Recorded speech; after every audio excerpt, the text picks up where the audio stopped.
Hello, beer viewers, and welcome to another beer review with me, Peter, the master of hoppets. Today, checking out some more wild ale from a new brewery, to me at least. This is from Brasserie Levain in the Jura region of France, in a city called Besançon.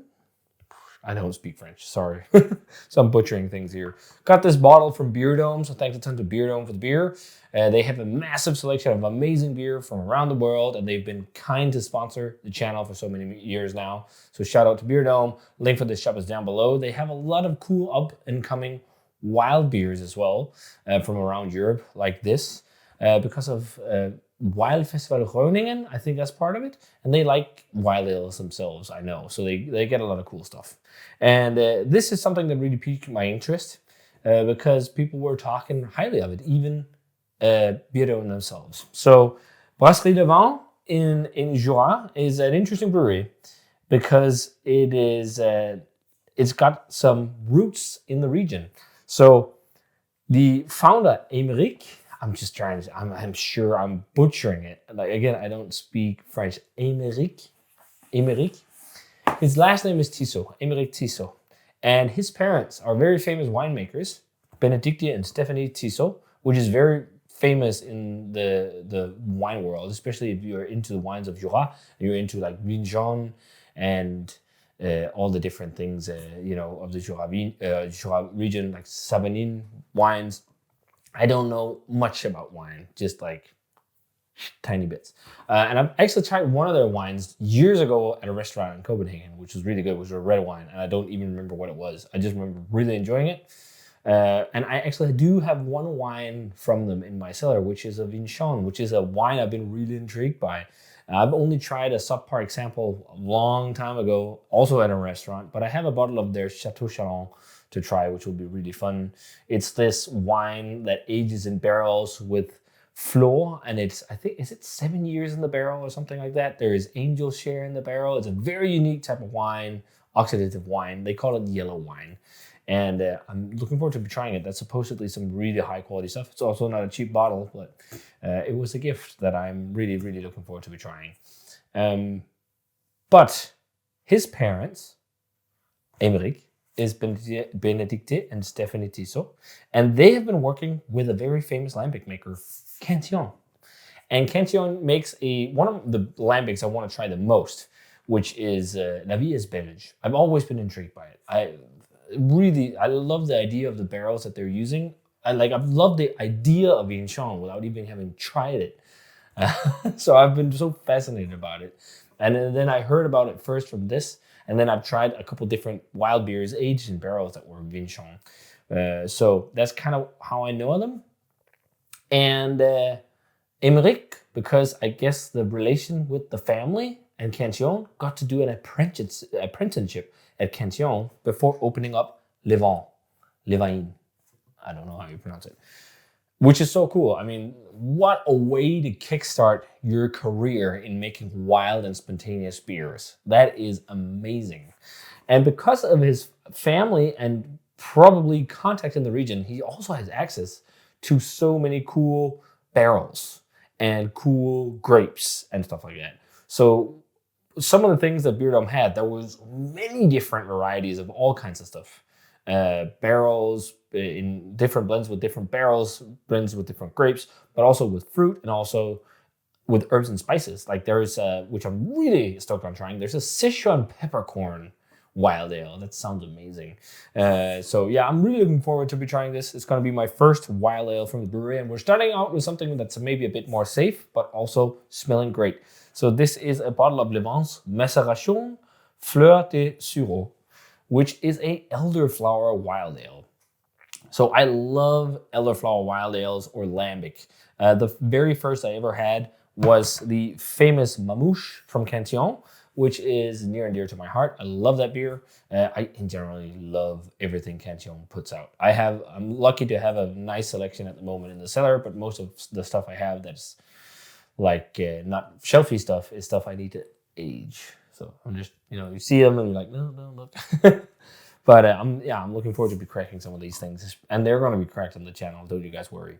So this one is a spontaneously fermented beer that was aged 6 months in barrels and then afterwards macerated on fresh elderflowers harvested in the Jura region. And this was bottled on the 28th of May in 24, so that makes it just short of a year in the bottle. And it's 6%. And I think production started around 23 or something, because I think I saw on some of the bottles down there in the cellar it said 23. But yeah, I'm looking forward to this. I can smell elderflower galore from here, and also something that reminds me of Haribo gummy bears. So let's check this one out. Pours a cloudy yellow color in the glass, quite hazy. It's also only been standing in the cellar for like 48 hours before I crack it. I had this in the fridge for a bit as well. But I'm sometimes with these beers, like when they arrive, they will be quite cloudy, but as they stand in the cellar, they will sediment, because pretty much all lambic is re-fermented and carved in the bottles. I don't think I know any, or lambic, a lot of wild ale as well. I think most people do bottle re-fermentation. I know any wild producers that force carbonate.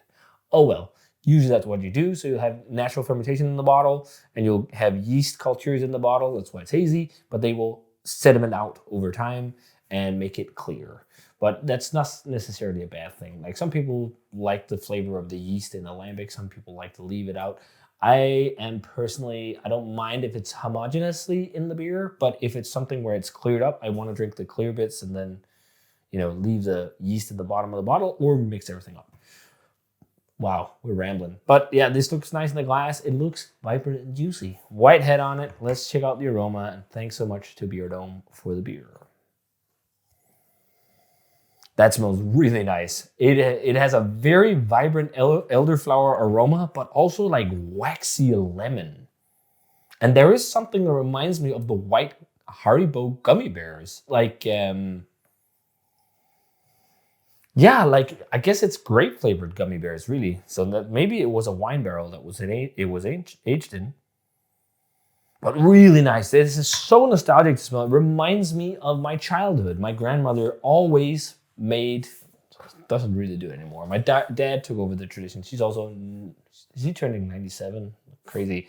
She used to every year, every summer, make elderflower cordial, which is you basically make a soft drink out of elderflower and lemons and sugar and water. I think that's basically it. And then etamon, which is something we use in Denmark to make things last longer. It's a preservative. But yeah, it just reminds me of childhood. There's a slight vegetal note to it as well. Just lightly, but I think that's something you can get from elderflower as well. And I'm not sure how you would stay clear of that. But the stems, of course, have plant matter. But otherwise, it smells very good, very summery, very bright, very balanced. It smells very nice. Not loads of layered funkiness or anything.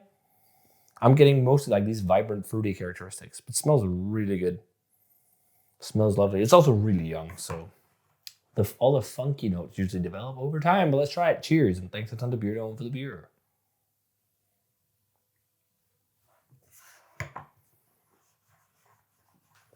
What a mouthfeel. Yeah. Green elderflower nuances. Loads. Soft funkiness. It's so fluffy and wheaty. Is there wheat in it? Malt de blé. Everything is in French in terms of ingredients, which I do not understand, but it tastes really nice. It is just like childhood in a glass. It's so well balanced, the acidity. I love it. That's one of the things. There's so many wild ales producers now and people trying it out and doing their own thing. And the big thing for wild ales to be really good, they need to be well balanced. Like they're not about acidity.